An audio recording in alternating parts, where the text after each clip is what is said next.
elections in Bombay municipality. But because let's see, we have one of our close friends, Simone, and it's a it's a it's a very important thing that you are there with us. In 2020, when when when we shut down for COVID, uh, we in the sense the whole world shut down. And I remember getting a mail from Malik, and I think it's very confident. And Malik was initiating a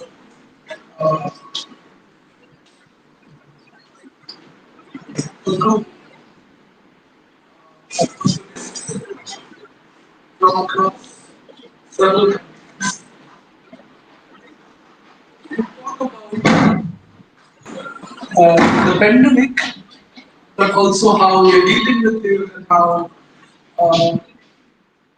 how do we how do we see conditions emerging. And this platform is important because this platform, on one hand, kind of gave a sense of the world from around, but it also provided care at another level. So that's a big thing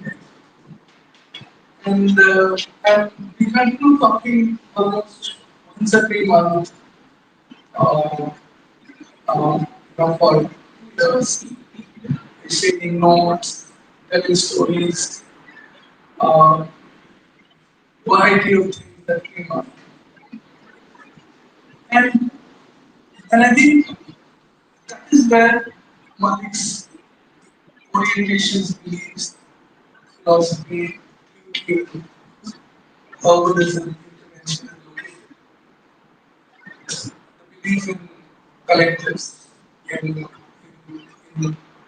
people and their stories and their lives. And I think that's an important thing for all of us because at sea we kind of refer to it very often. In fact, every year there are at least 40% students who are actively reading Malik's English infrastructure for the thesis. We read it in school and we are uh, we derive a lot. Uh, Malik is senior professorial fellow at the London Institute of the University of Sheffield and also co-directs the Beyond Evaluation Lab. I mean, he has all these institutional positions. Uh, One thing important for Malik is that I mean, he was here last 3 days, and I think, and yesterday he was from a lower parallel all the way to Kolar, which I was not done. But the reason I'm saying is he believes in the rhythm of the city. And I think, uh, and, and, and, and, and thinks of ways to dance. So, for example, um, the term informality or mess or these kind of things don't figure when he talks about southern cities. He talks of potentials and innovations and collectives and possibilities and energies. And I think this reframing uh, is an important reframing of southern cities and it kind of speaks from within. It's, and speaks from the um,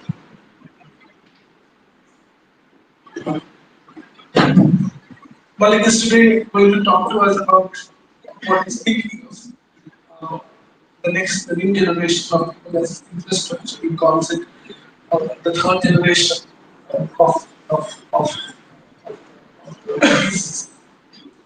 and it's, and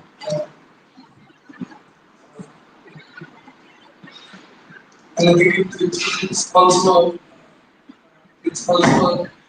uh, important moment for the city to when it's building, you know, so much infrastructure and so much there is so much displacement and there is so much cleaning up and there is so much happening in the city. Uh, you have a voice like Malik's speak on humanity. uh, We are thinking about how cities develop and how cities are shaping. I won't take more time. I'll invite Malik to his presentation. Once.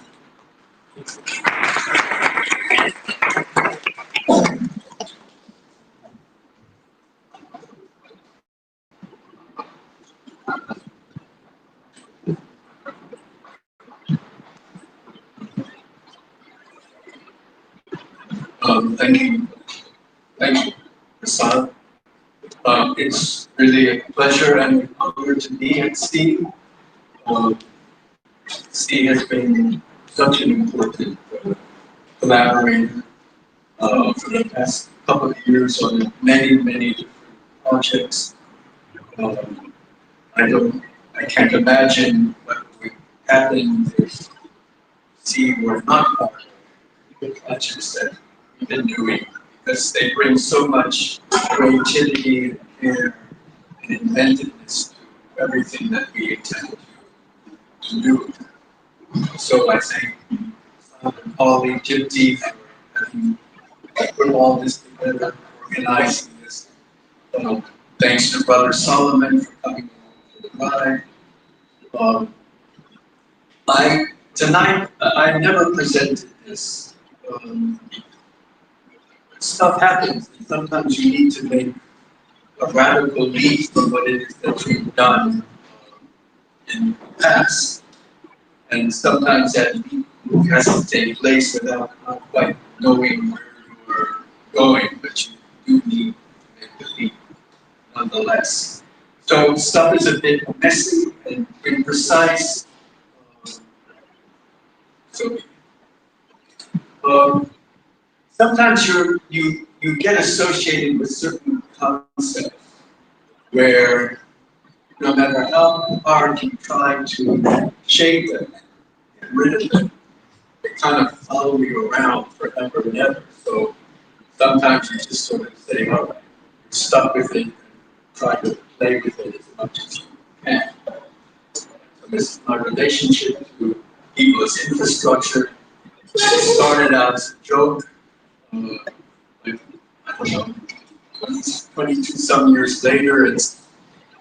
So I want to focus, I mean, this is a sort of chart that quickly outlines some of the different iterations, where it started, where it's going, but I want to focus on the last line, where people function infrastructurally as collective minds, shared capacities to think, feel, and act together that are not reducible to platform patterning or individual cognition across relational, affective, cognitive, and circulatory modes, where infrastructure shifts toward governing collective capacity, opens terrain of collective cognition as a site of power,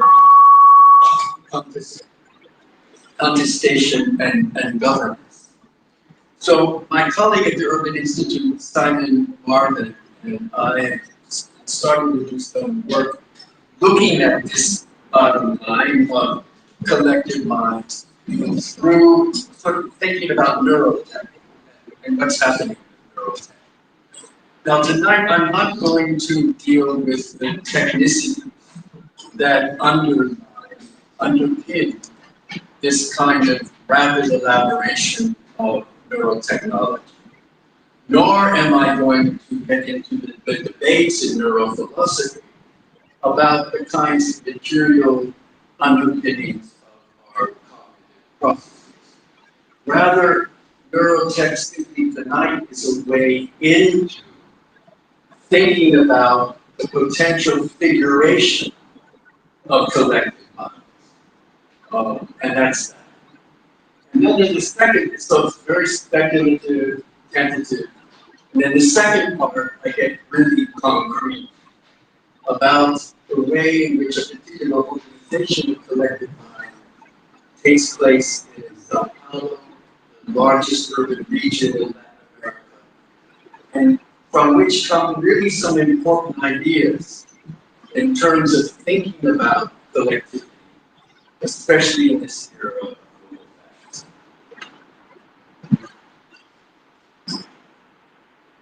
So, developments in neurotechnology and cognitive urbanism, and by that, mobilizing the availability of primary thought and effective processes, along with concomitant elaborations of generative networks of artificial intelligence, how they point to transformation in what constitutes thinking in general and point to emergences of collective mind. So what then becomes of the people that is infrastructure, especially one that entails neurotech that is not deployed exclusively in terms of the cybernetic logic of recursion and optimization. So this is not a matter of crossing the threshold into singularity, nor one of specifically a distributed agency, early sensibility, hybridization of cognition, nor the disappearance of the human. It is not only the correlative and expansion of what can be labeled neural power, or the commodification of thought. Neurotech circulates through effective support structures that challenge dominant smart city discourses.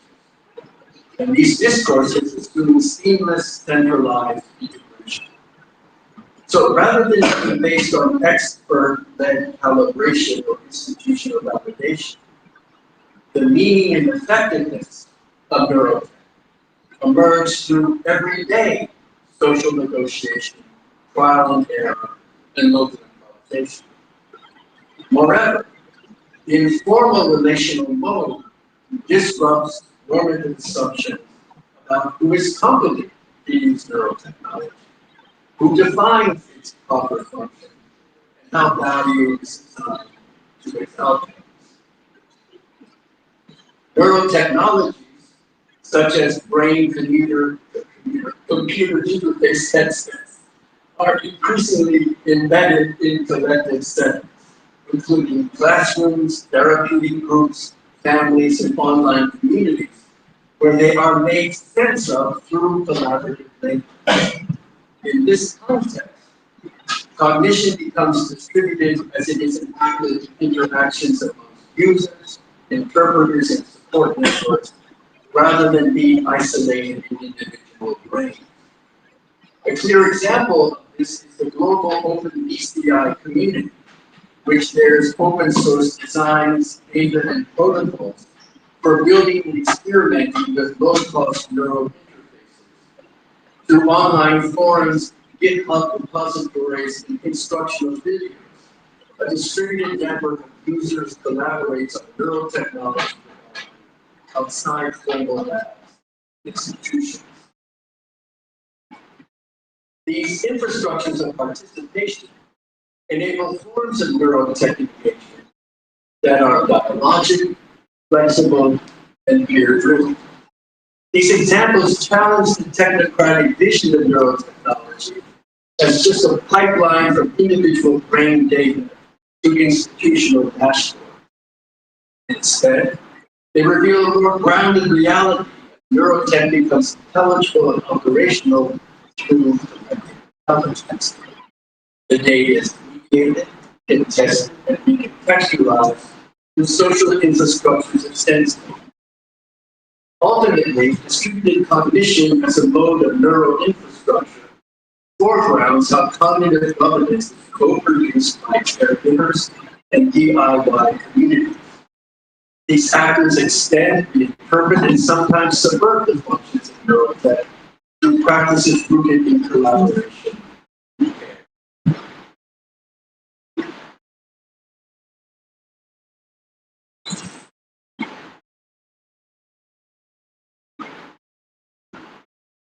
The notion of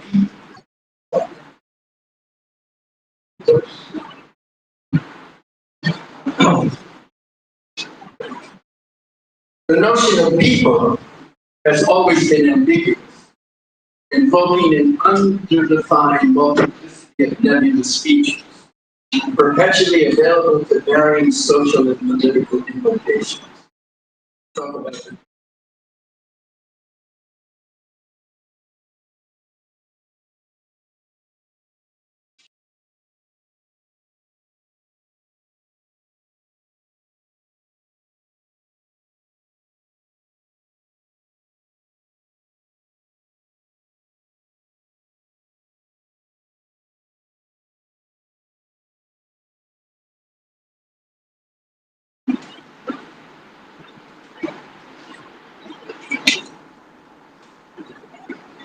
The notion of people comes to encompass both the conveyance of human cognition beyond the conventional mediations of normative semantic structures and recursion, revealing indeterminate, intuitive, and extra-linguistic modes of thought, and the institution of cognition in and through extended technical.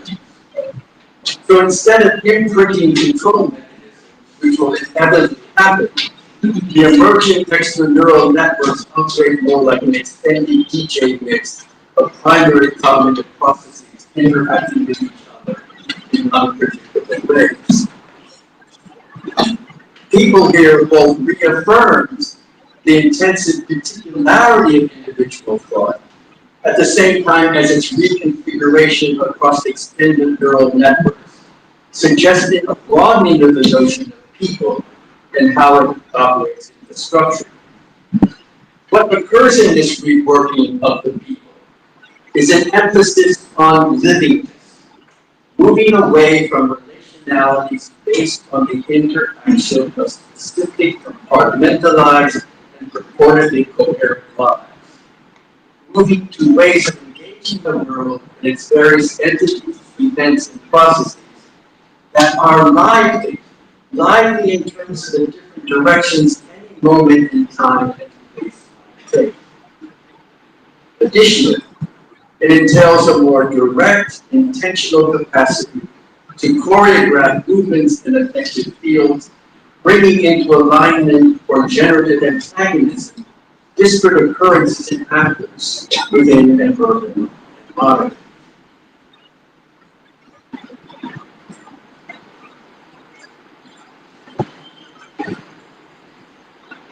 Within transaction-dense context of a global south, many residents whose livelihood depends on their opportunistic insertion into highly divergent contexts of action, trade, and influence. There is always a delicate balance between engaging high-risk and potentially valuable engagements with unknown others and circumventing situations where they are manipulated and extracted. I mean, you always want to try to do the stuff that you don't know, but if you try to do the stuff that you don't know, you always risk being ripped off. So how do you walk that line? These decisions are mediated and informed by turning streets, domiciles, and markets into fields of cross-reference, witnessing patterns in the conversations and other actions of multiple informants. One can imagine the extent to which these multiple overlaid and meshing choreographies of transactions might further coordinate, extend, and cross-pollinate with the integration of neurotransmitter technologies into the conduct and navigation of relations. Potentially infusing context with a heightened sense of liveliness, as well as mitigate the possibilities of closure that usually derive from a reduction in the possibilities of navigation to the intensification of competition for access to pathways of action, which happens when particular sectors of economic activity become overcrowded, which happens when residence takes place in increasingly gated communities, when there's a fight over, when there's an intensive fight over limited amounts of resources. This risks the possibility of closure, people not being able to be exposed to the diverse rounds of experience that they need in order to continue to reproduce themselves. Instead of attempting to interpret the actions and intentions of single persons or scenarios, what is posited here are circuitries of multiple transmissions of precepts, speculations, and affect that not only render a single domain readable as an entity, an agent in itself, but how the scheme is continuously recomposed by the multiple engagements taking place in the cognitive processes shaping those engagements. That is, how do we look at sort of agency through the notion of schemes and scenarios, rather than in some ways the aggregation of individual actions, or to see them as just the purview of family, household, organization, and institution, but schemes that are in some ways choreographed by the inhabitants of the perceptions and aspirations of particular kinds. These capacities of livingness are increasingly important as the relational infrastructures of which we are most familiar face greater constraints, especially in the onslaught of technologies of individualization.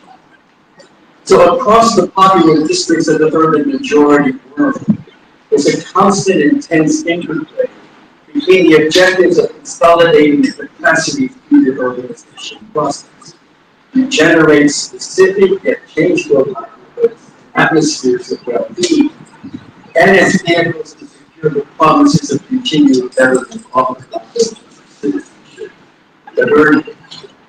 Again, a kind of thin line that residents of popular territories have to walk between using the urbanization process as a way to continuously reinvent themselves and using urbanization as this kind of process, but also not being excluded from the primary and predominant game of power and citizenship with all these promises. Okay? If you go by the rules, if you behave like this, if you go by the norms, then your life will become better. The dilemma was how to extend their inventiveness into new terrain and to use what they're exposed to as a way of extending their capacities. But increasingly, districts in the urban majority in the South are substantially battered, sometimes remain beyond recognition, and their inhabitants consign even further to the margins of urban life.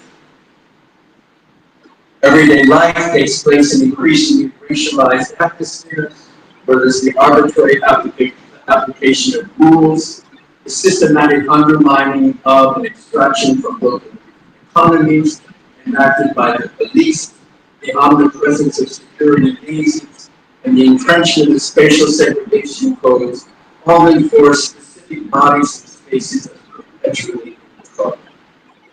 The profusion of initiatives in urban life produces an incessant volatility where it's often difficult for any actor to steer their objectives in path the choppy waters of the perceptions, contestations, and conditions occasioned by agendas trying to make their way through and with each other. As such, navigation here is a matter of drawing and feeling lines of connection between different horizons, vantage points, signals, and adjustments. It's not a matter of reading a map and pointing yourself along the shortest trajectory. Rather, it is a reliance upon a range of technical maneuvers that brings dimensions of disparate and continuously shifting phenomenon domains and operations into an experiential connection associated with imagining of a coherent very overarching or world. Under such circumstances, people then refers not to the compositional elements of a mutating network of relations, but instead collective mind, which goes beyond simply acting as a synthetic entity, that it goes beyond putting all the parts and contributions of individual cognitions into an overarching integrated mechanism. It's not like a big studio to throw all the individual stuff into one pot. Dish. Rather, what is at work is more of a swarming of sensibilities and precepts that assume indeterminate patterns of formation and effect, acceding to those flows of everyday life in which are not the sum of measurable or proportional inputs.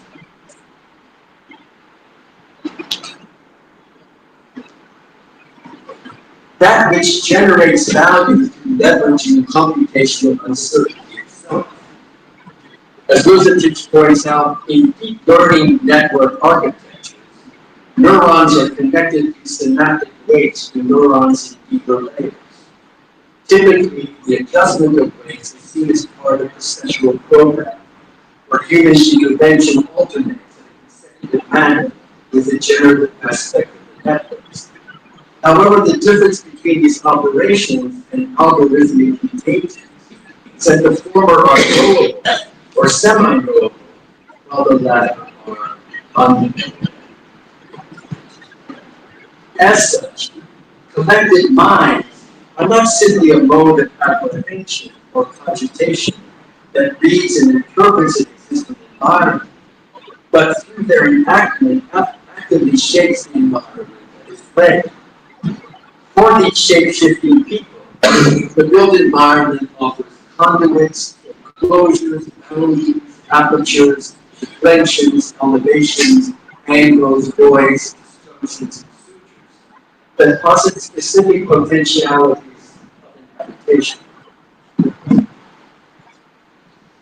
The circulation and positioning of bodies through these features continuously re-articulate those potentialities across heterogeneous surfaces of the urban platform. One thing leads to another, and everything is being repositioned, rethought, remade. The limits of knowledge are re-elaborated from the standpoint of what cannot then be measured. So no matter how much we develop a hypothesis for what's going on, because we never know for sure what's going on, whatever conclusions we come up with are already not the result of finding the determining condition. We are always going to throw things out. The sheer act of positing an explanation always opens the door for something else, for another explanation. And this is what computing as transaction does. It offers an unexpected translation, an unexpected cause. So the figure of collective minds might be a choreography of movements as people find themselves here and there. The direct enfolding of cognitive processes, things that are not necessarily mediated by language, into these multiple choreographies does not so much tell people what to do as to enable decisions to be conducted in concert with others, who may or may not assume the ontological status of individual persons. So the act of figuring things out, of knowing how and when to move, where and under what circumstances, does not entail one changing system for everyone, but rather a process where knowledge is being produced collectively as different kinds of actors engage in different activities simultaneously and together.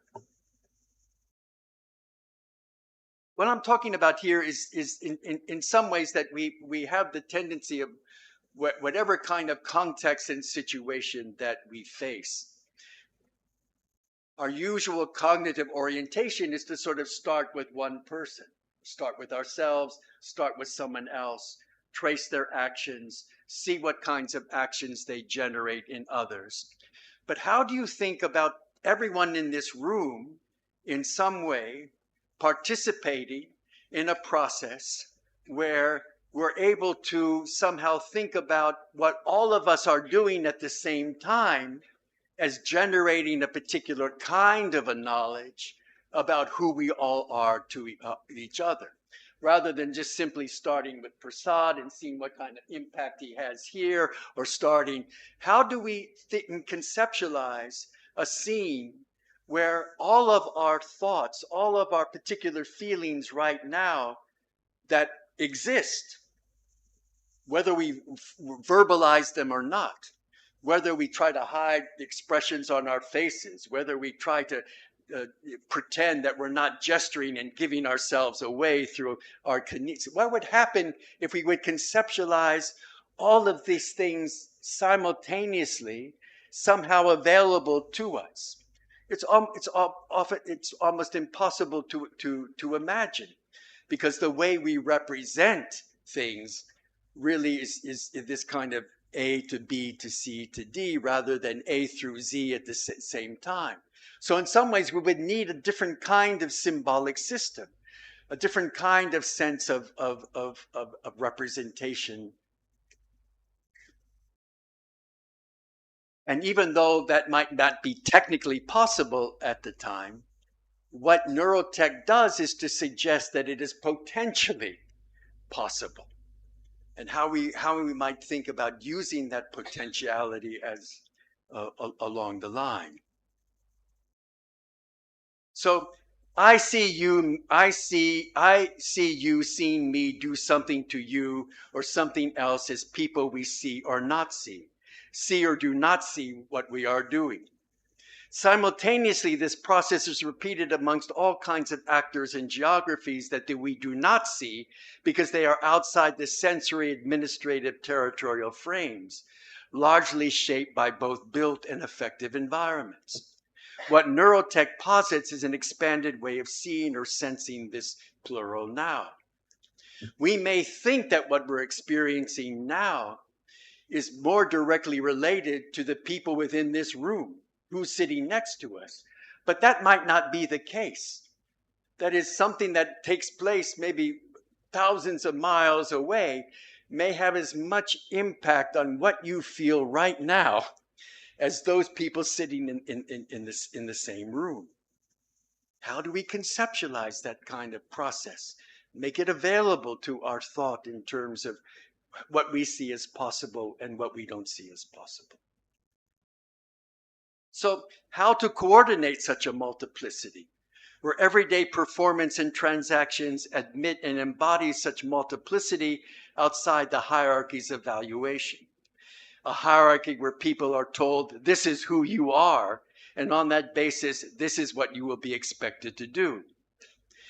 The objective is not so much to advance the coordination of individual lives, but to maximize the possibilities and forms of livingness. In cities where many residents are constantly on the move, where livelihood necessitates leveraging small differences and spreading time and resources across diverse spaces and activities, where residence itself increasingly takes place across multiple sites and tenures, where economic sectors are increasingly overcrowded, and where the different domains of the city are increasingly segregated and partial. The conventional modes of solidarity and care are no longer adequate to who the people have become. People who are fragmented, replete with contradictions, constantly shape-shifting, constantly transactional, apprehensive, overly calculating, and impulsive.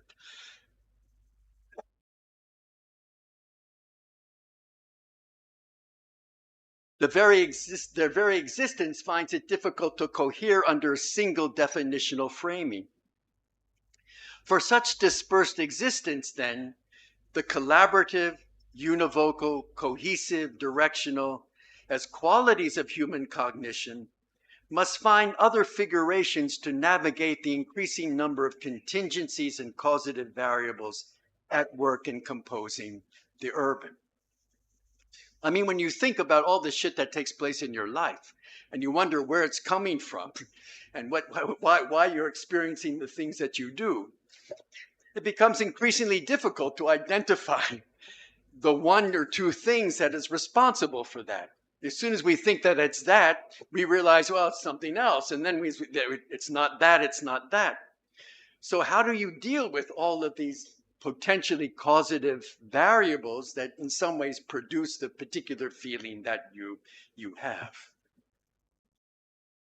So if the real of the urban itself, what's really urban, what's the real of the urban is without ideal form or signification. The urban itself increasingly faces a reality where every form or meaning thrown at it or employed to govern it is insufficient to meet the effects generated by its intensive and extensive features. The relational fabrics of inhabitants, place, and things are increasingly frayed as infrastructural compositions. And thus, as people and milieu become increasingly interpenetrated and often indistinguishable, new languages are required to break through the sedentary relations between syntax and meaning. As Sylvia Wynter says, new ceremonies of being together among people, not assuming a specific form or modality of being. But as in the elaboration of all technical capacities, regimens of application contain their disparate power structures and portend adverse implications for certain populations. Often a thin line exists between the transmitters and processors as instruments for a set range of determinations of what constitutes human normality at any point in time, and as mediums of an absolute contingency that is both constitutive and alien to humans. Too often, urban technical instrumentalism, as opposed to technicity, seeks to optimize through advances in interoperability the behavior of predetermined compositional elements and in terms of most efficient uses.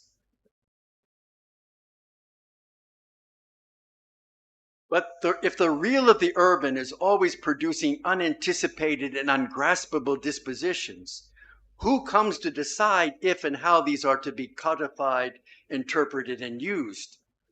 How can the availability of the cognitive processes of especially marginalized populations enhance their capacities to shape urban life without necessarily enhancing the capacity to extract from them potentialities that they are subsequently precluded from using?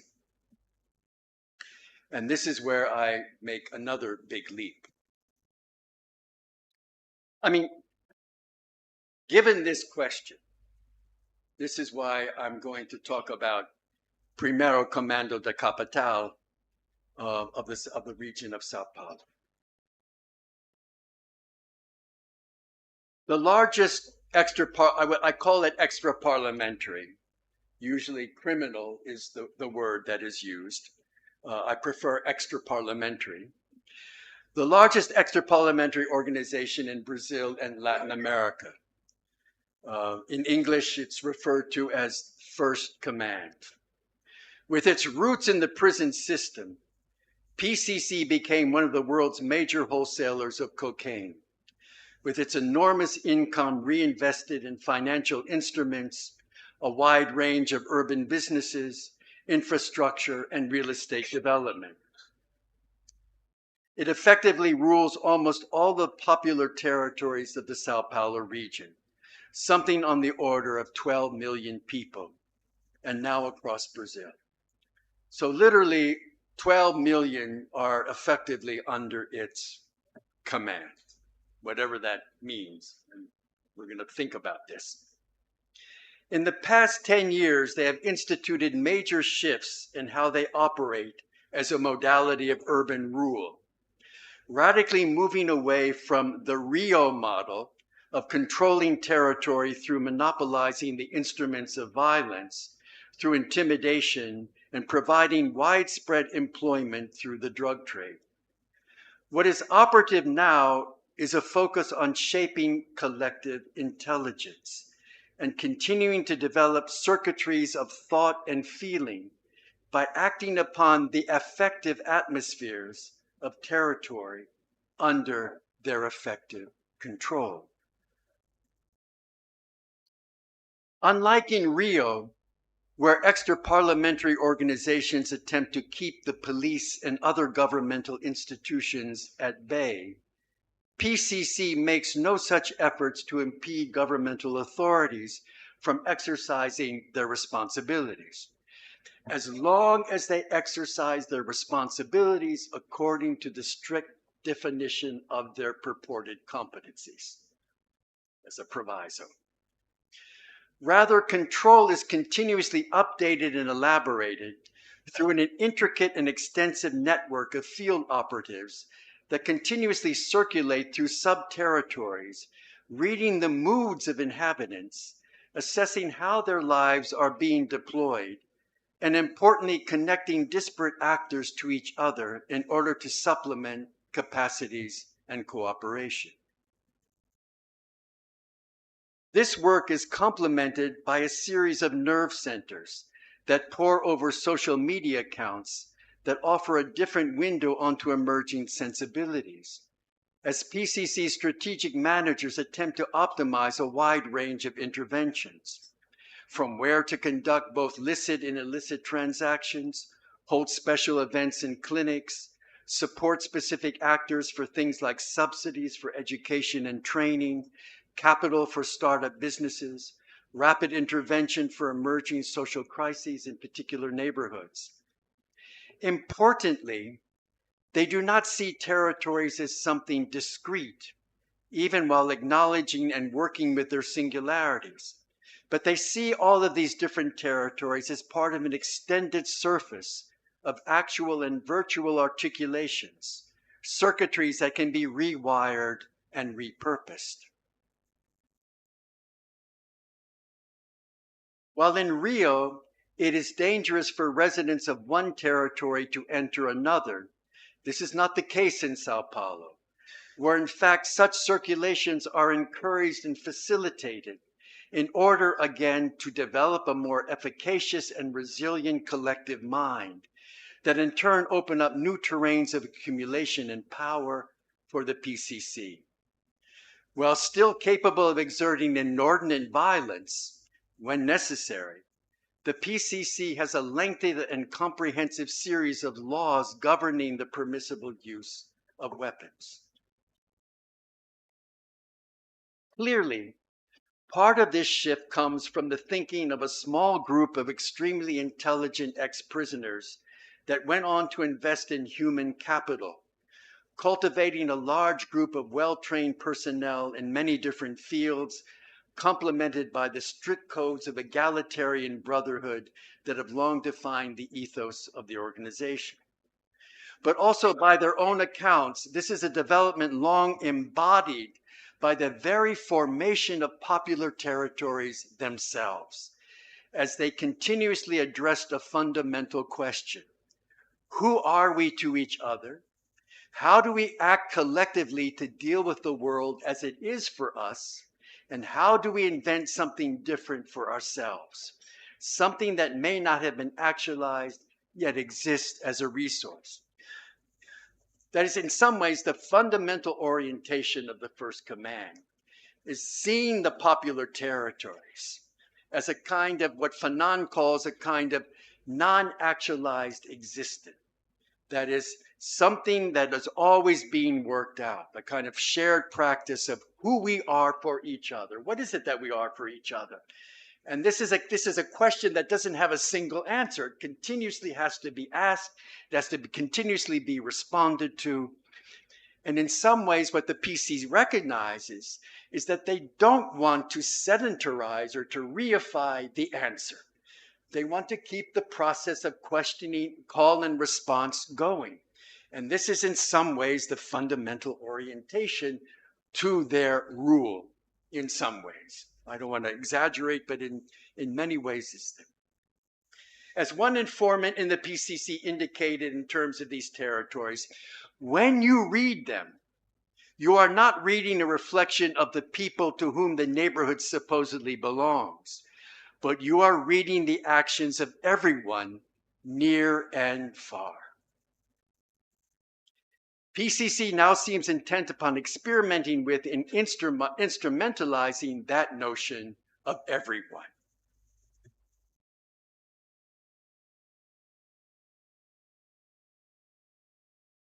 Through a series of dissertations written by Federal University of Bahia doctoral students in Salvador, the sense is that popular territories were constructed not through a shared consensus of procedures, nor through always recognizable social networks of support, but through shared activity. The very act of people figuring out what could be possible in terms of not only how to construct buildings, make passageways, access needed services, but to build circuitries of articulation to spaces and actors which remain largely unknown. That is the notion over and over, informants would tell these doctoral students that this act of shared activity is not just to solve the problem of who gets what property and how to build a house and not to intrude upon each other, but how to reach the larger world. How you reach the larger world. How do our lives ramify across a larger geography than we can ever begin to apprehend? Not just how to position themselves in a proximate surround, but to be a part of an extensive spatialization that exceeded what they knew as a hedge against various uncertainties. Here, collective mind was the subsumption of the prioritization of individual needs and aspirations to the curation of a social and cognitive domain of operation that was believed to be more effective in the long run. The dilemma was how to extend their inventiveness into new terrain and to use what they were exposed to as a way of extending their capacities that were always at risk of being merely aspects of a social infrastructure of continuous assessment as to the exercised efficacies of specific bodies and their trajectories and interactions, a kind of distribution of effective inclinations that can be steered along specific dispositions of expenditure. These were instead territories of interstitial spaces, reflecting neither household ownership, collective property, public or private, but rather domains of incessant contestation that wax and wane across different intensities. What the PCC aims to do at this point is to use a wide range of tools, paying select residents to provide a continuous diary of their perceptions and thoughts, scraping Instagram accounts for affective inclinations, conducting continuous consultations through Zoom and live neighborhood meetings, mobilizing networks of related people for crisis interventions, spurring experimental economic collaborations that expose potentially virtuous synergistic effects, infiltrating institutions across the board for data collection and extended opportunities, and engaging in a wide array of formal urban development processes, and at the same time maintaining their hegemony in the narcotics business. As one informant put it, the potentialities of popular territories rested not so much in the deep recesses of household and neighborhood interiors, but on the surfaces of the built environment, the ways in which those surfaces could constitute instruments of conveyance, transmission, energy flows, mediums of navigation. Unlike a focus on the depths of interiority of an individual or collective history, always written on the backs of those deemed to be without it, the surface here is a means of passing things along, of oscillating junctures and detachments, of rhythms of movement and contact, of circulations less concerned with an adequate definition of what things are and where they came from than with the prospects of alliances, of mobilizing something beyond the confines of one's situation and resources to exceed the terms of operation that individual and collectives are inscribed in. The surface is the predicate for the extension, the vectors for the necessary release of energy. On the one hand, extensions represent something that is always in upheaval, unsettling, foregrounding of a surfeit of artifice, something unnatural and disruptive of whatever appears organic, where consensus is foreclosed and whatever coordination ensues is premised more on strange alliances. That is the confluence of things that seemingly do not belong. This is a matter beyond informality or resilience, beyond resistance or accommodation, even if all of these things were at work. What takes place is a fundamental displacement, a shifting of what is vital, valued, and necessary into something beyond these attributions, rather a mode of conveyance, of reaching out, of a leap that extends the efforts of survival and more than survival into uncharted territory and relations that are pursued opportunistically without often a basis to even recognize results regardless of their nature. It involves people using the surfaces available to them as a means of articulation to a surrounds that will largely remain opaque, indeterminate, but generative of tensions or frictions that provisionally resolve themselves through unanticipated breakthroughs. This then is seemingly what the PCC is attempting to do. Instead of defending popular territories through a unilateral monopolization of violence, or the univocal emphasis on a single mode of economy, or the incremental integration of the popular territory into the asphalt city, it rather attempts to actualize the virtual capacity of those territories as a collective mind and develop new circuitries of cognition, movement, and capacity. Thank you very much.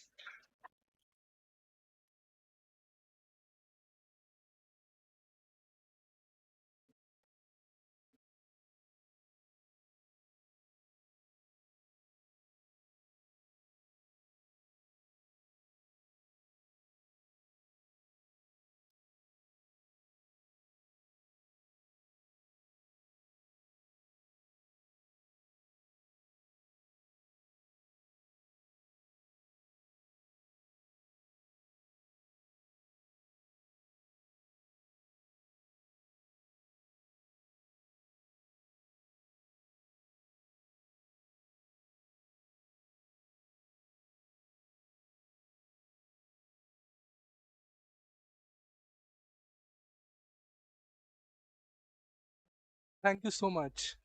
It was more than anything, it was beautiful. Thanks so much. And at CV, we believe that the plans and infrastructure and municipalities, they don't make cities. You know, it is something else, and we've been unable to kind of put our fingers at very things specific. So it's all of it and all of those things. When I was looking to the presentation, I was thinking of uh, a 16th century tradition of thinking in India. It's called Bheda Abheda. Bheda means difference, and Abheda means singularity. And the philosophers of the time kind of push for this whole idea of Bheda and Abheda being together to run the society and to run the universe. Like the individuality and the togetherness, or the contradiction and the wholeness, to be seen together. Like you see the wave, the drop, the media, and you also see the ocean, and all of them individually exist and together also exist.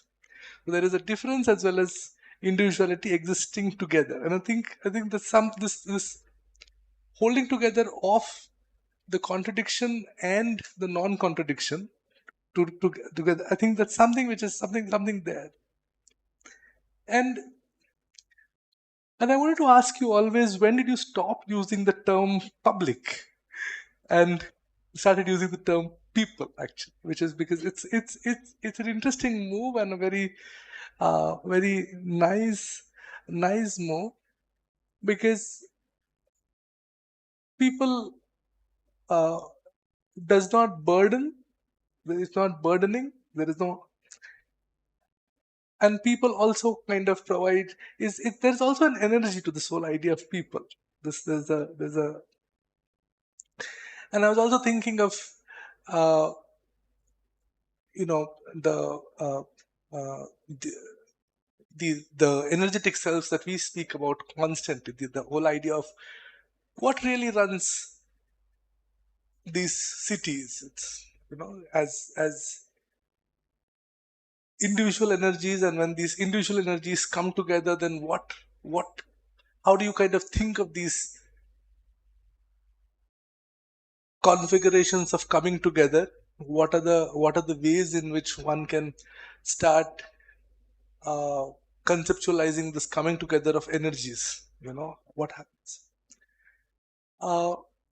And so many things that came to mind when you were speaking, and uh, also about the extra parliamentary uh, you know uh, activities of the PCC and its people. Uh, I have I have no questions uh, beyond uh, uh, asking. I mean, two formulations that are going on in my mind at the moment. One is there any form of morality that emerges in the coming together of this energies, the collective, or is that question exists any form, any kind of morality? And the second thing that comes to mind is, I mean, people have spoken of fraternity. Rohan is here, he speaks of love, which kind of puts together the energies, uh, affection.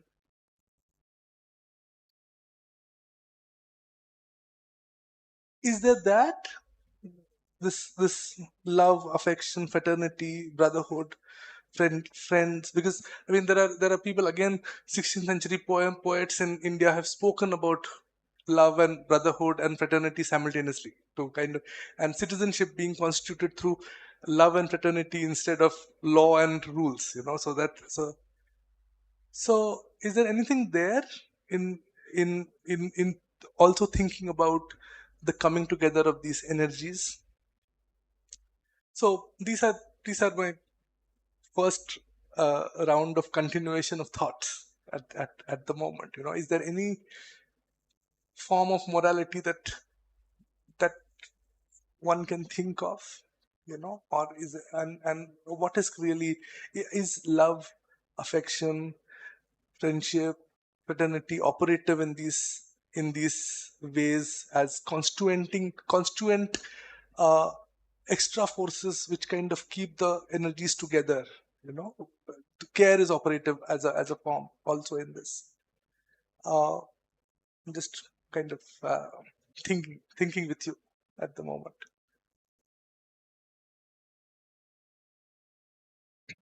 Anything? Anybody else wants to extend this? You want to extend?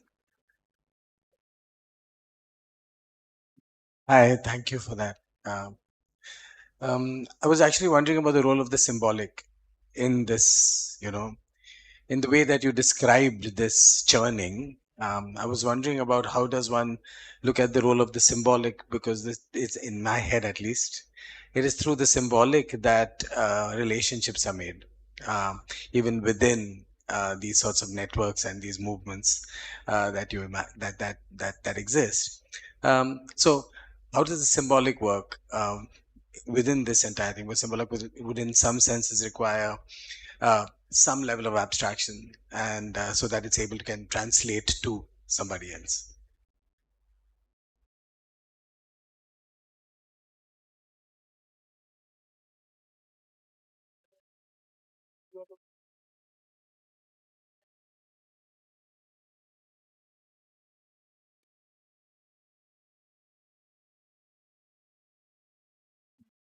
Yeah.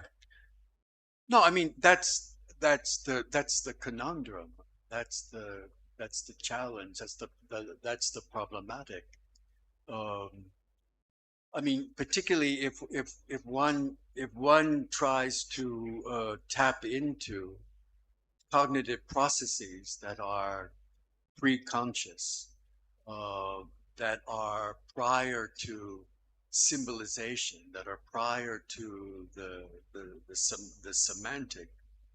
Um, how does one transduce these kinds of conveyances um, beyond the basic circuit of affecting and being affected? I mean, there are ways in which if we're all wired up and we have in some ways access to be affected by primary cognitive processes. How do we know where it's coming from? How do we know how to describe it? How do we know exactly what to do with it without simply being reduced to being lured or moved or defended or and and this is and somehow this requires a new syntax, a new syntactic relationship that gives rise to. I mean, it's just like the dilemma of algorithmic processing. That is, through the abduction of algorithms, dispositions are produced that we don't have the vocabulary, the vernacular, the grammar to identify. We don't know exactly what it is. So somehow we have to work out somehow through a process of mediation collectively to know what that is. So somehow the challenge is, how do you invent that? How do you invent a new relationship between the syntactic and the semantic? Is it simply that we have new visual codes? Is it simply that we have new words, new something that somehow constitutes a kind of a new collective linguistics? I'm not sure. Uh, but it's not something that is in some sense foreign to us. You know, it is if so many instances of ethnographies in large African markets. If an event takes place at a certain stall, in less than a minute, everyone in the huge market knows about it in some way, or they claim to know about it, or they claim to be affected by it. How does that take place? How does that transmission, conveyance take place? How is it? Somehow there is the kind of machinic collective capacity to recognize a difference. And somehow the difference is somehow apprehended in a way in which everyone in that market can assign it a particular kind of symbol that allows them to feel that they participated in that same event. We don't know quite how it takes place, but it similarly, I think that in some ways is the dilemma of symbolization. Because in some ways, algorithmic power attempts to move us, to affect us outside of our cognitive apprehensions of it. And that's an interesting potentiality. It's an interesting potentiality in terms of constituting a kind of field of new forms of collective influence. But it also, without mediation, becomes vulnerable to us being in somewhere steered in ways that we have no desire to be steered. And perhaps this is where the issue of morality and affective feeling comes into it.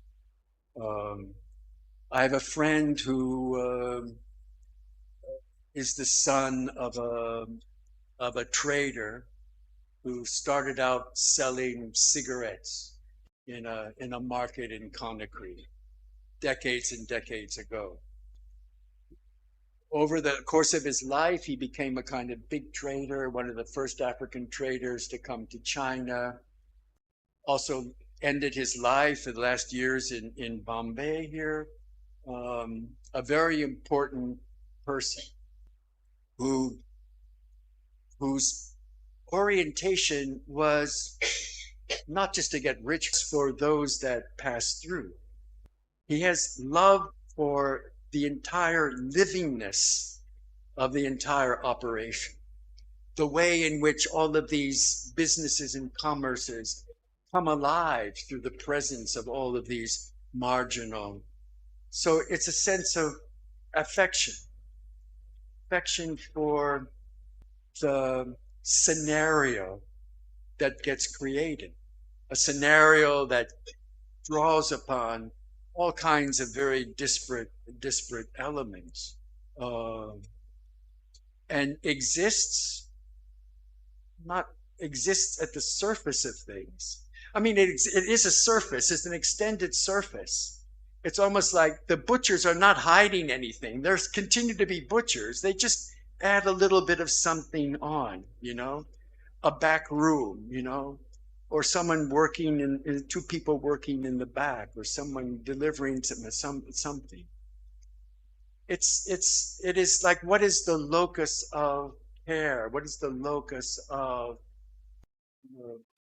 and it's something that exceeds his sense of love extended to another person, but to a scene of enlivenment, which in some sense love is a kind of motor in a way. I mean, we have these people here also, and some friends who randomly start a charitable dental hospital. I mean, this friend of mine who used to be an ex-underworld operator starts a dental uh, dispensary near in the portlands of the city, saying that when he was growing up, he would see people consuming a lot of tobacco, and then they would have these toothaches. And in the municipal medical system, dental treatment is not free, because dental ache does not kill, but it is very painful. So the municipality ignores it. So he decides to kind of, and why does he do this? He doesn't know people, because he doesn't know who it is, and he doesn't even have his name in it. It's kind of, and he must have created so much harm to so many other people in different ways of doing. Yeah. So, but it's interesting the way the term, the conceptual shift in the idea of the scene that you talk about, instead of a collective or a phenomena. It's nice.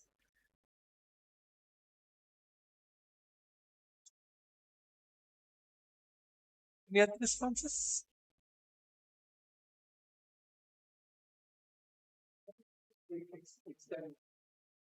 I'm not sure how you do it, but if you think about, how do I act to you? What do I do in face of you? Well, I have to anticipate what the implications of my doing something particular will be.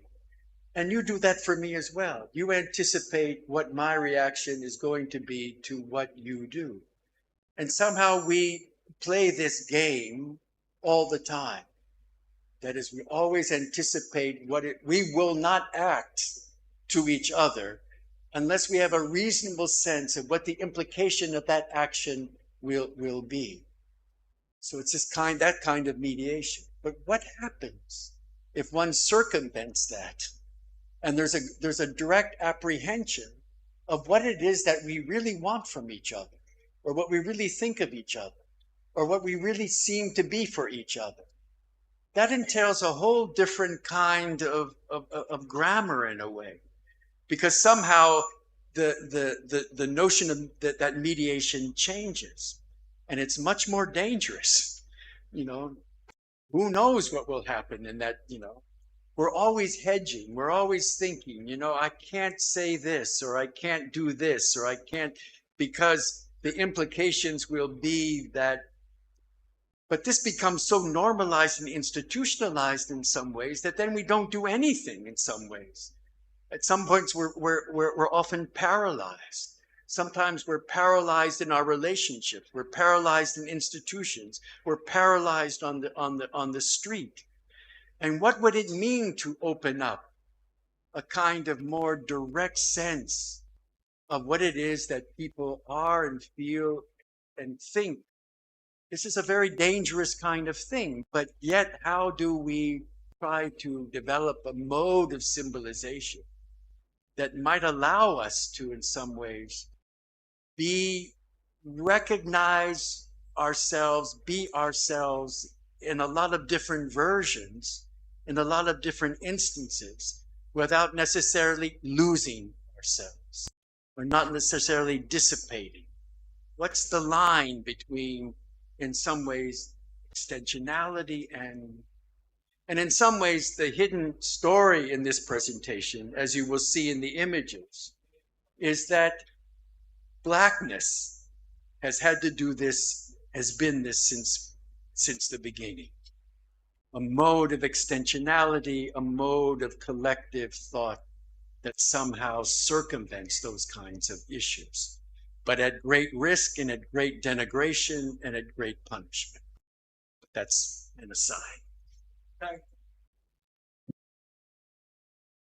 Anybody else?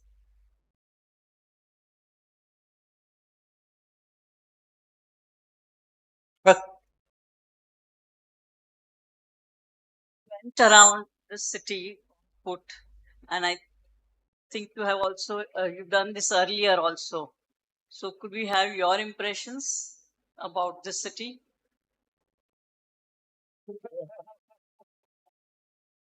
I mean, it's not easy to walk all the way from, especially in the dense neighborhoods.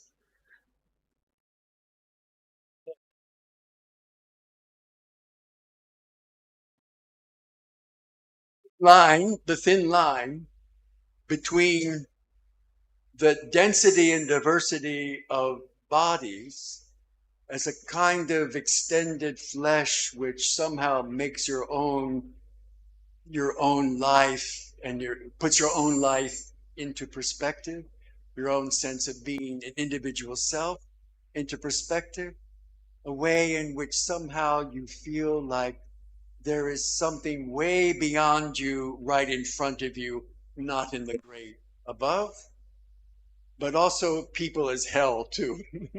So that line is sometimes a very thin one, but yet it is a line.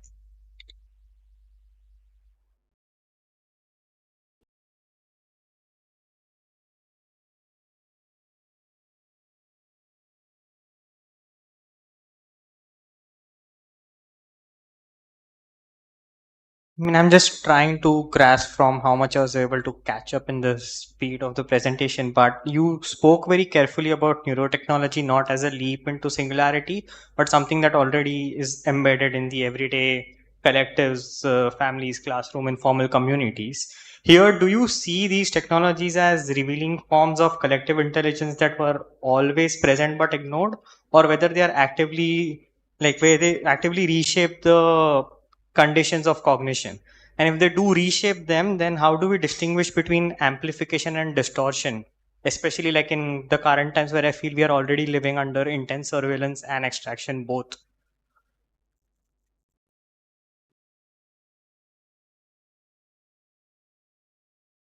Things as non-actualized existence. That is, they have always been there, but not actualized or operationalized in a way in which we either can recognize that existence or to make use of it. And now through these sort of different modalities of visualization and recording and monitoring, they become actualized in ways that in some sense again require some kind of always require a sense of mediation, to be revisable, to be transparent in some ways, to be available, to be reworked, to know. I mean, reason doesn't disappear in this. Reason is still the modality through which we, in some ways, work them. And distortion comes if, in some ways, we don't. If we see this as some kind of great outside. You know, the mistake is always that like artificial intelligence is perceived as some kind of great out exterior somehow. But no, the particular operations have always existed. They always have been there. So now that they, in some ways, emerge in terms of different forms of actualization, how do we use them? How do we revise that kind of actualization in some ways that we don't submit ourselves to?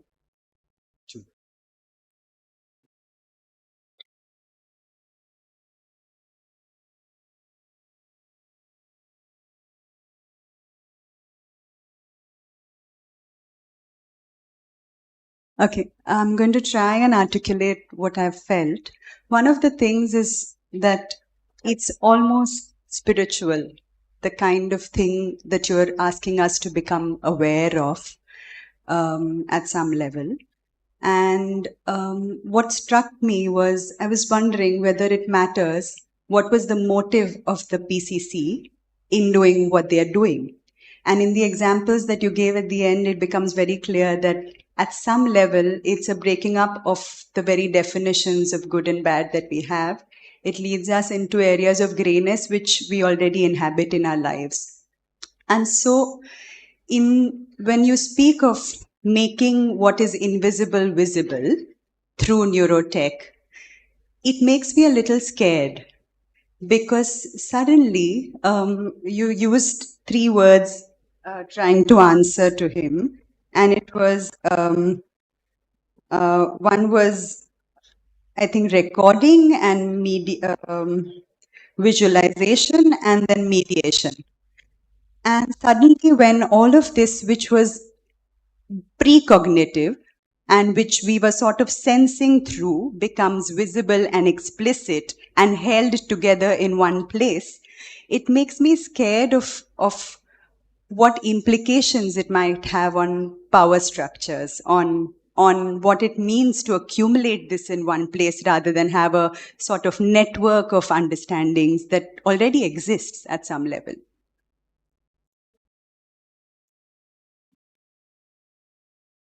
It is made apparent, it is made knowable, it is made visual, not through the vernacular that we already have.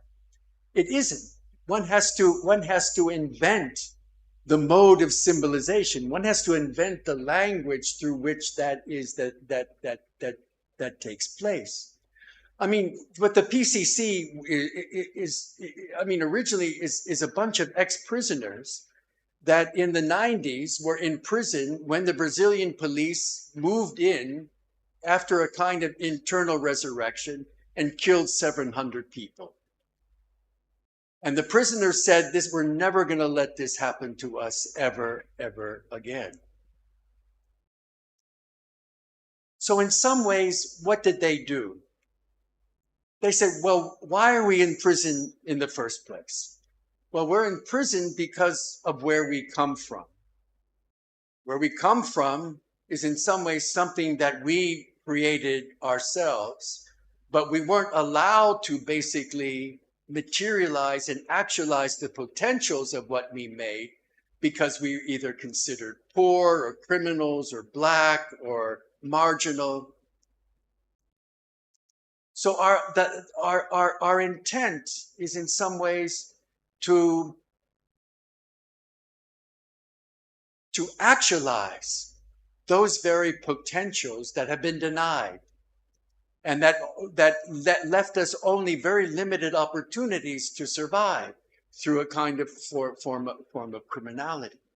So if this is who we are and this is what we know, then this is how we'll start. We will build one of the most proficient and vast criminal networks in Latin America and in the world. But that's not our objective. That's not our real aim. That's not our motivation. Our motivation is to say, to valorize, look at, there are all these millions of people who not only survive day in, day out by working all of these shit jobs across Sao Paulo region, or have no jobs at all, or simply have to hustle to put bread on the table. There was something more that went into the creation of these vast territories, something that somehow we don't have yet a language to describe, but we're going to build one. And how do we do this? We're going to use whatever tools are available. We need money. We need power. We need influence. We need a kind of basis on which we can enable people to circulate and to move through these areas, not as a defensive position. So in some sense, it is a long 3-decade history of coming up with a mode of visualization that somehow they feel embodies the potentialities of these popular territories. Of course, it's not without problems. In the world, there's still the status of a criminal organization. In Brazil, I mean, elections, the forthcoming election this year will be run basically on who can take care of the PCC in some ways. But so none of these things are unproblematic. There's a lot of ambivalence, a lot of murkiness, but in this world, we're at a point where we have to try to see what kinds of interesting modes of organization are being developed, which somehow, in limited ways, manifest the long histories of struggle and resistance and creativity of our the most marginal people.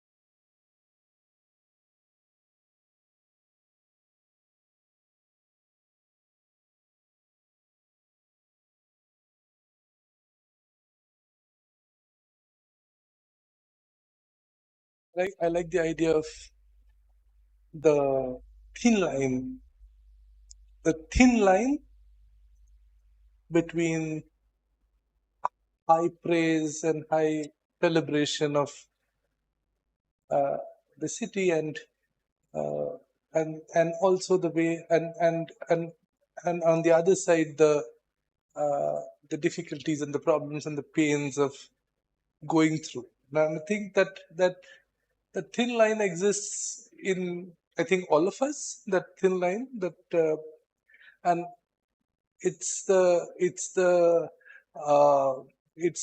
rupture of that line and what you allow to kind of uh, take over as your thought and thinking is something which shapes and usually somehow uh, the, the difficulty and the pain and the problem starts becoming the collective narrative. I'm still wondering how does it kind of I don't want to kind of believe that it is the dominant economy which is kind of putting together this kind of a narrative, or capitalism which is putting together this kind of a narrative, but still it is kind of becoming it is kind of hijacking the imagination of the city. So how does this get constructed? Where does it get constructed from? It's a uh, uh, it's something which uh, uh, people don't feel, you know. Uh, uh, I mean, people feel simultaneously also. It's not the only thing that they kind of feel. But this is a dominant imagination, and then it kind of it ends up in policy, and it ends up in program projects and all of those things, and then of course all of those conspiracies that are written about it and stuff. but it's still a dominant force that kind of gets constructed built. So there is something, I'm feeling there is something there which is, because if I allow myself to say that it's the knowledge system and the overarching episteme, which is shaping our thinking and feeling, then I'm contradicting myself also. Like it's in the sense that once having broken that, there is nothing which can explain the city, as a meta narrative. Then why is this emerging, this kind of a dominant understanding emerging? So there is that. So the thin line conceptualization is interesting in that sense. It kind of and holds for us. Maybe there may be moments when it doesn't, and it happens, and I was thinking, it happens in all celebrations, in all festivals, and all kind of strange occurrences that take place in the city. It happens in all kinds of things that don't make sense in the city. It kind of the other emerges constantly.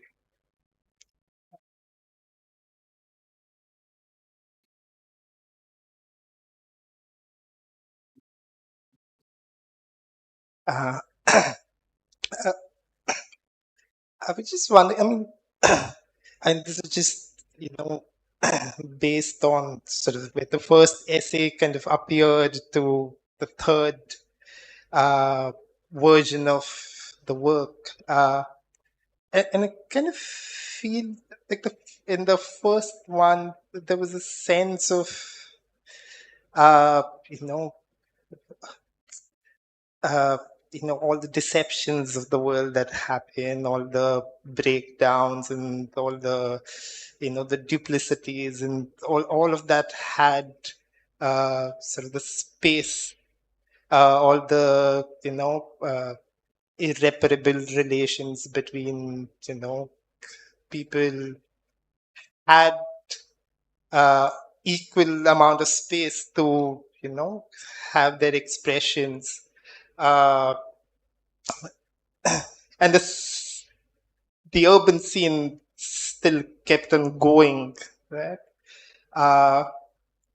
And I was sort of wondering, is it that when we move to trying to make sense of the form, that we tend to not hold space for these things in the way we think about how scenes unfold? Is it where we have to, to give something a name of the collective, tend to,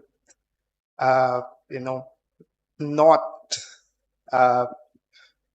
see these equally as part of, the, how that collective works. Yeah, I mean, it was just something sort of thinking about. Is it a question of, moving from looking at operations to forms, or is it, trying to make sense of what is a collective? Is that what, automatically, demands us to let go of certain things?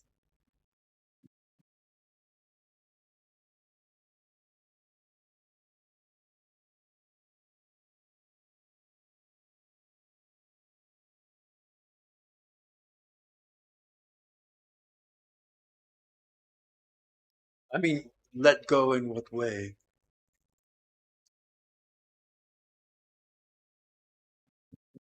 I mean, I mean, we've been following your work for years, and there's always been a space for, deceptions, or for, for people to be screens with pretending to be something.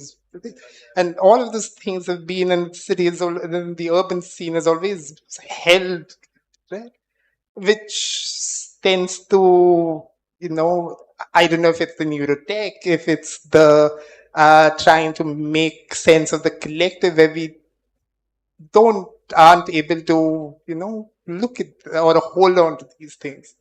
Where, so yeah.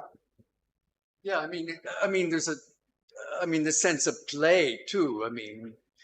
You aren't what you aren't what I think you are. I'm not what you think you are. I am, back and forth. How do we use that as a space of freedom, rather than having to give a definitive account? This is who, this is, I mean, how much are we required to now say this is who I am over and over in all these kind of contexts? We have to clear the space to declare this kind of what happened to this, yeah. I mean, 2 weeks ago in Jakarta, I saw a friend of mine who was a very playful person for most of the time. I've known her for a long time. But she, along with many other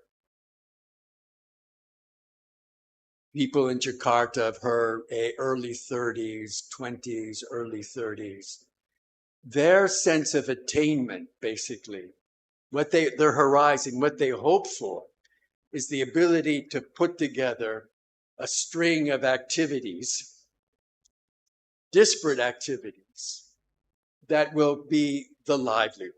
And the livelihood is not one thing, it's this composite. But the way she describes it is like so transactional.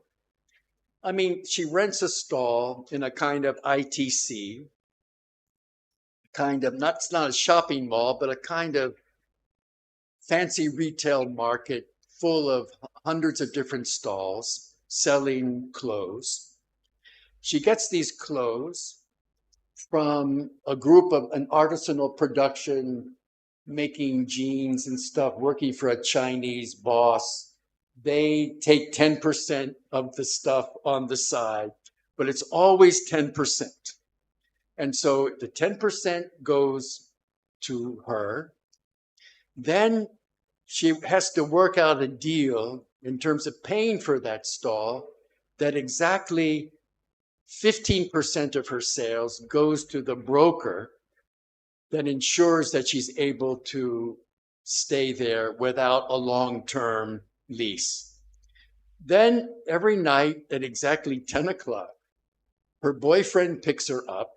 And so on the side, she sells methamphetamine to a particular building where there are sex workers and entertainment workers. She must always get there by 11 o'clock before the last shift go out to do their work. So it's always has to be 11 o'clock. Then she has a deal with these women, and that a very specific amount of amphetamine at a certain price will always go in a hierarchy to these people. Then the transactional thing, she knows how many times a week she has to have sex with her boyfriend in order for the boyfriend to continue to drive her to this place. And to her daughter, her 8-year-old daughter, is raised by a cousin somewhere out in the suburbs. She has to make sure that food is delivered to them at exactly a particular kind of time. On the weekend, she goes to a university, Saturday and Sunday. Every bit of her life is a transaction specified according to a proportion, all very clear. This is who I am in this proportion and this quantity and this, where's the sense of dissimulation and deception and, how she's a fucking mess, in a way. It's like, but yet this is the horizon of attainment, how you can put together all of these proportions to somehow make do, because she's determined to save 5% of her earnings every month. If it's not 5%, she panics.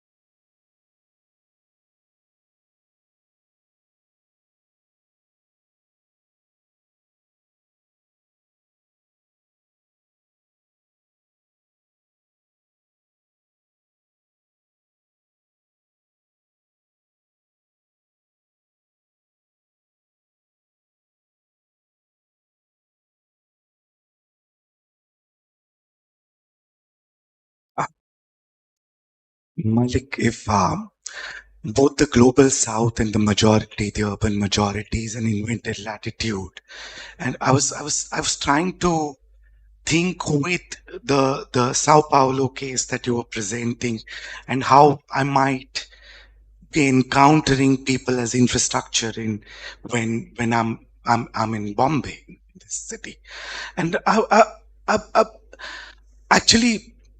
My interest in this work actually emerged from a conversation with you. It was a it was the first time actually when we met. Side conversation in a workshop somewhere in Istanbul.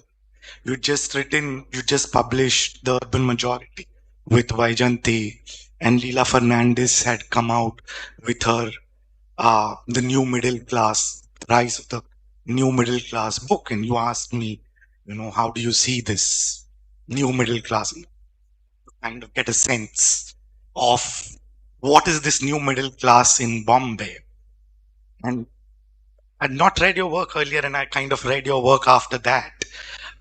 Got me interested in it. And as I'm kind of encountering, as I'm thinking about people as infrastructure in Bombay, so beyond money, beyond property, beyond power and resources, what I seem to find here is that the invention of kin or making solidarities relies on a shared language.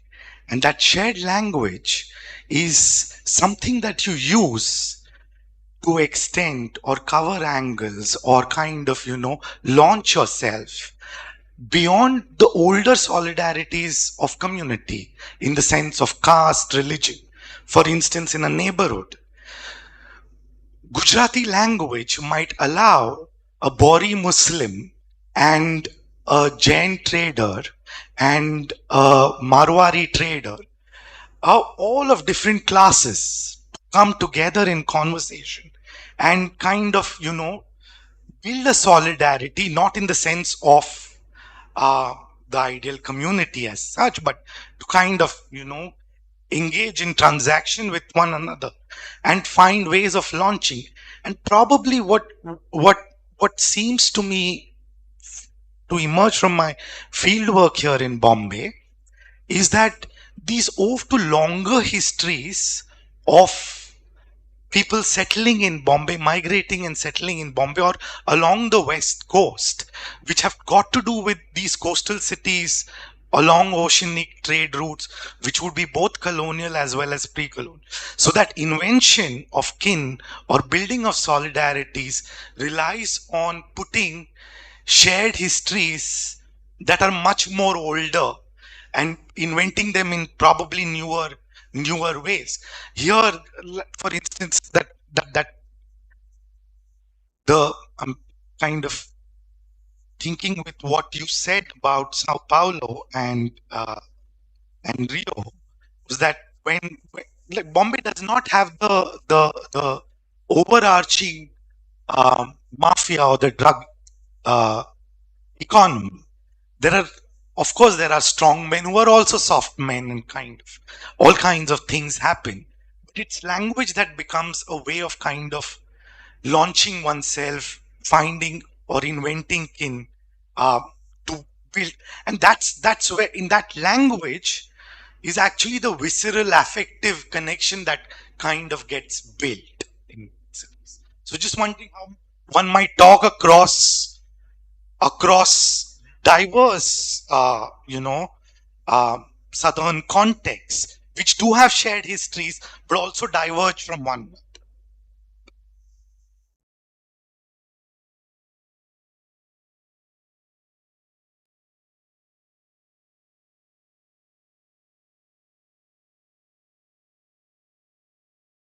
I don't find this as something that I can generalize as such.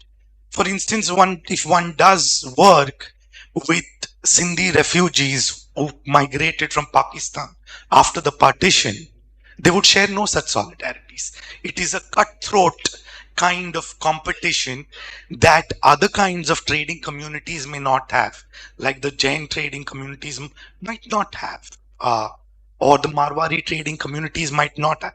They built in particular kinds of ways, but the Sindhi community, because of the history of partition, has does not rely on the forms of kin that one sees in other communities. So very harsh form of engagement and very transactional in a way that you were talking about. Now, how might I proportion my time, resources to share with other people?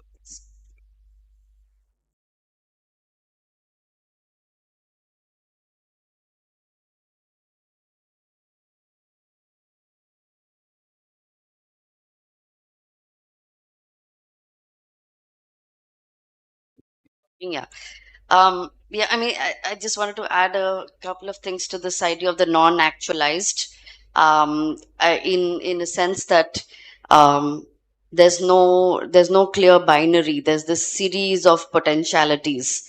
No, and I mean, I was also thinking of this act of being precarious and always in a mess, but constant, but always having some momentary moment of enjoyment, like series of momentary enjoyments that actually create these agglomerations, and these kind of the uh, it's not it's not an actualization which is a goal or something that you read to, but series of small moments that hold lives together, and those make cities.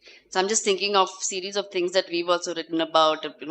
There's the story of Pradeep, for example, in Lamington Road, where he's completely screwed. His repair business is going to, it's shutting down. His shop has been broken into pieces because he's rented parts of things, but then he still keeps one part and keeps he rents that one, he gets money out of it, but he keeps doing useless repair work that gives him joy. So in that sense, this, and he was, that he was advised by a Marwadi gentleman to sell off his shop, but because he would make much more money in that, but then he finds that useless because it gives him joy to just be there. And I'm just thinking of so many such stories of joy that starts, and most of these people are, in the long term, really fucked for all kinds of things. The economy is breaking down. There's, they don't have homes, but then in some ways there's this constant actualization through enjoyment and joy, which is momentary, because on the next moment you may be screwed, but at this moment you're holding on to that joy. So I think there's a lot to kind of speak about how this comes together, and what is it that you do then in that formation. So I'm just kind of thinking through this idea of enjoyment and joy in the process.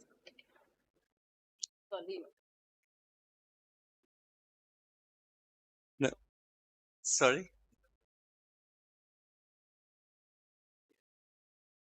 No, I just wanted to add to this idea of liveliness and joy in terms of some kind of uh, concrete examples, which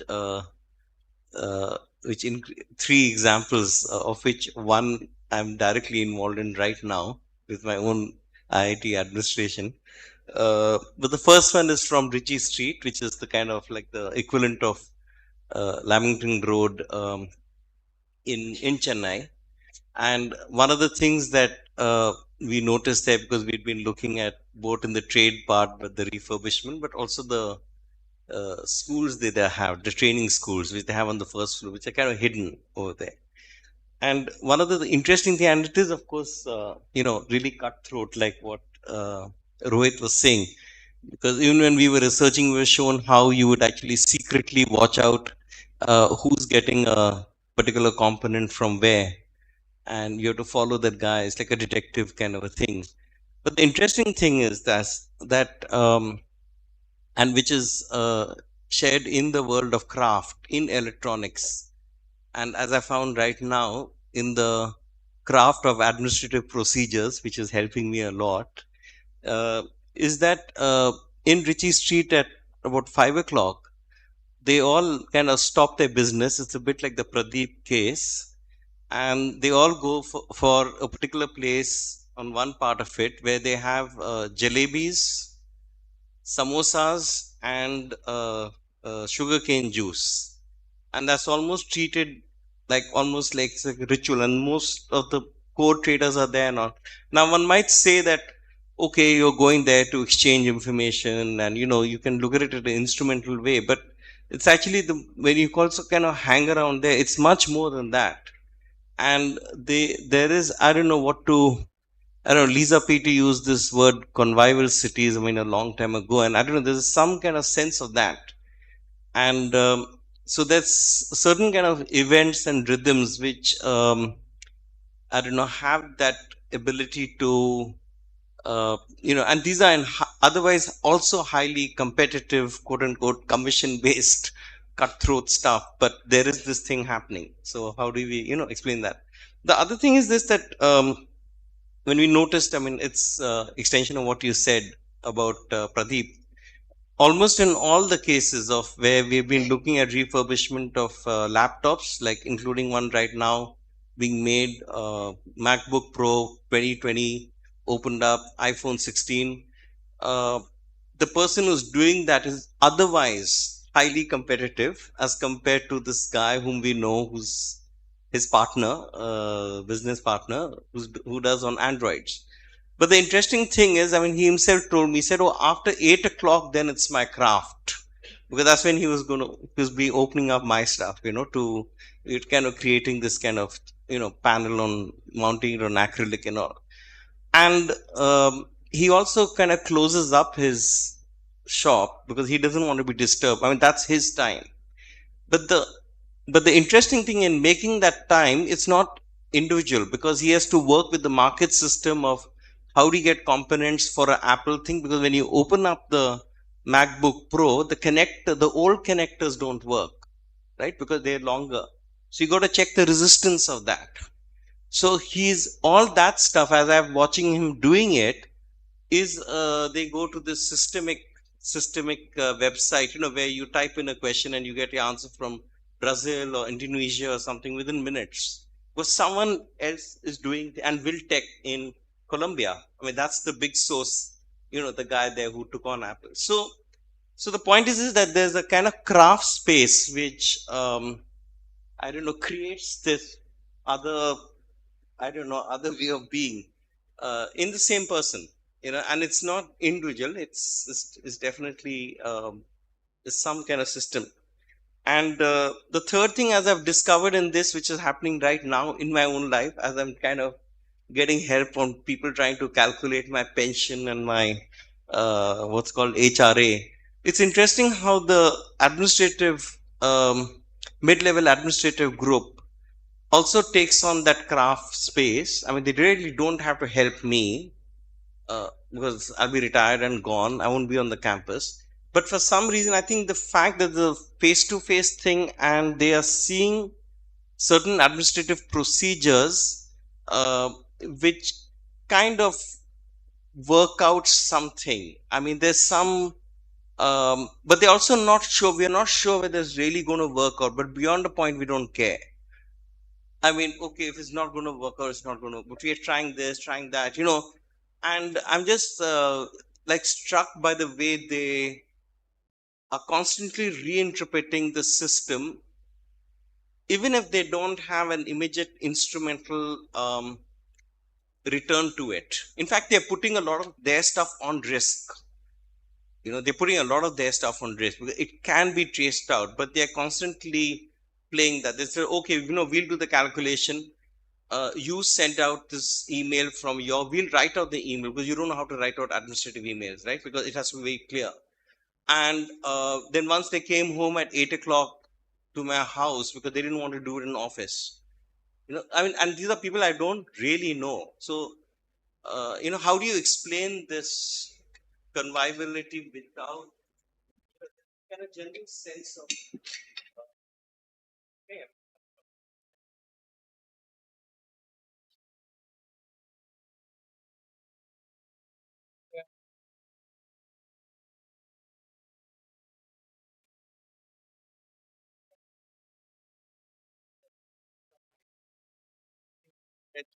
Linux or something kind of, Red Hat Commons kind of stuff. It's not that, it's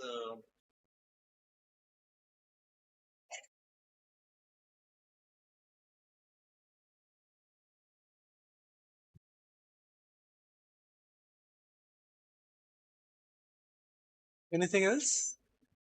You want to respond to anything else? I mean, we started with neurotech and ended with joy and craft. It's via love and affection and fraternity and the thin line uh, and I think a lot to think, and I think uh, for me the important kind of uh, moment is the conceptualization of the scene. The scene, I think, it holds so many things. Uh, uh, the reality and the non-reality, the aspiration and the material, and so many things at the same time, strategy and plan and a whole lot of things actually. So I think it's one very useful and uh, uh, powerful way to kind of think through cities.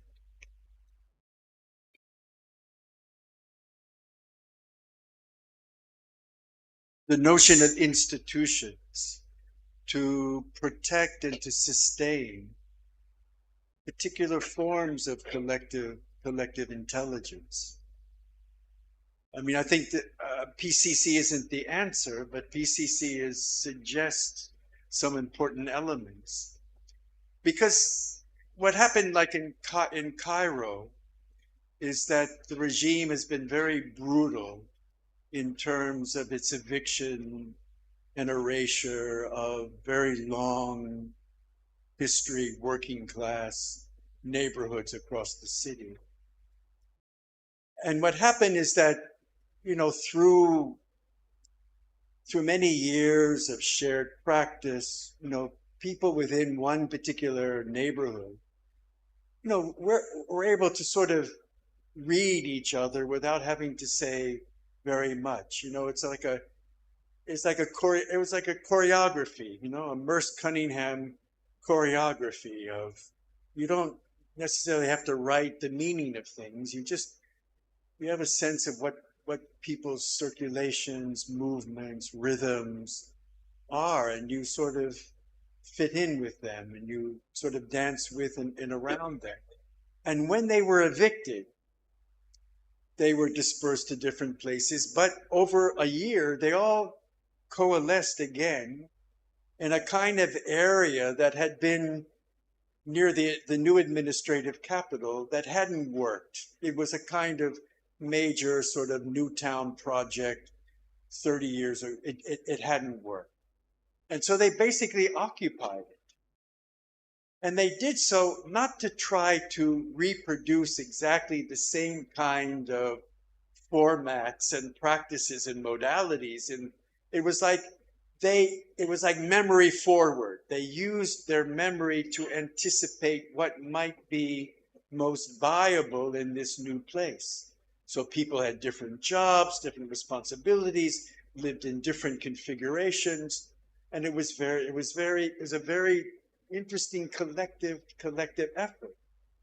But look what happens. The regime puts now 3 new police stations.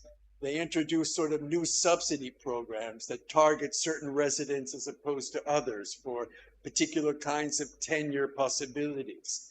They support the kinds of educational aspirations of some but not others. They build a new school that can't accommodate the entire neighborhood. So it means a kind of division between public and private education that wasn't there before.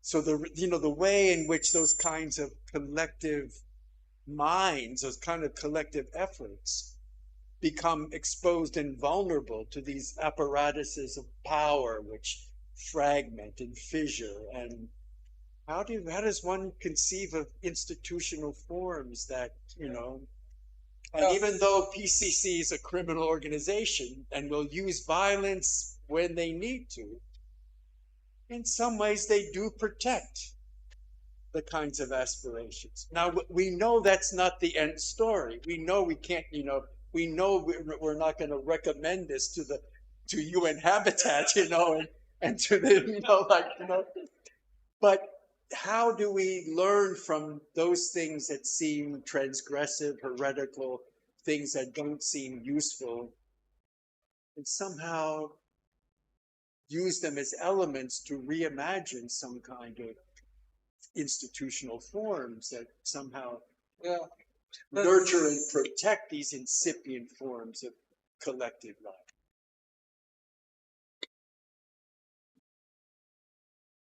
Classically, institutions regulated and put in place the collective. It kind of, on the other hand, it was non-institutional event spaces which kind of coagulated forces, accelerated, and I think in thinking of new forms, I think these will be good references of practices and events and performances and which have also a temporality, because institutions kind of sought to live forever, no? But it's and then that's their classical problem. So I think one needs to think in through a temporal frame, through a non-institutional frame, and I think those were there also in so many visuals actually, and I particularly like the presentation, the way it kind of because the image is said so much simultaneously. So thank you for that. So thank you, Malik. Thank you for um, inspiring us and also being with us and talking to us here at sea. And please keep coming. And I think that's it. Thank you. Thank you so much.